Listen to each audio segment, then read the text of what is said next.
الحمد لله رب العالمين، الصلاة والسلام على رسول الله وعلى آله وأصحابه أما بعد. السلام عليكم ورحمة الله وبركاته.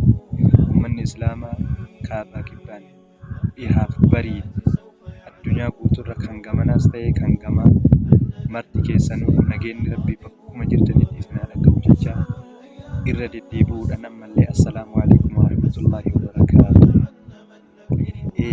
كوجمتو تدقيقتو تكين من إسلام نمني إسلام درس كان إسلام درس كان أفان كي كان بيتان كان أكيد مرتم من كيسانو بكم جرتني نجين ربي سنا لكم جيجا أردا كوبي كبابا تبغى سني فجرا حاجة تمر كوبي كيات نوجين تراجعو كبجال أني سنجابا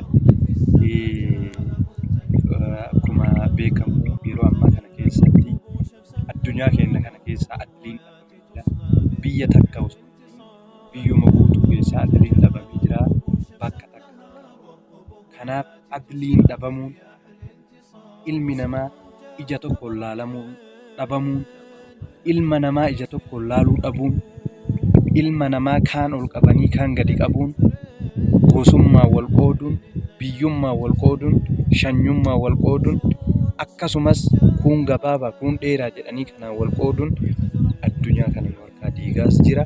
Rabbiillee waliin buusaa jira.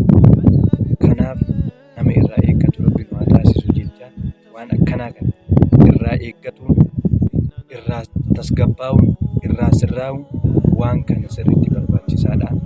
Tokkummaa keenya kun gurraacha kun adii osoo hin jenne, kun gabaabaadha kun dheeraadha osoo hin jenne, kun gadab kun arsii osoo hin jenne, kun baale kun diidaa osoo hin jenne, kun walloo kun jimma, kun harargee, kun shawaa, kun kaani osoo hin jenne tokkummaa keenya haa qabannu jecha aga qophii birootii walitti deebinutti.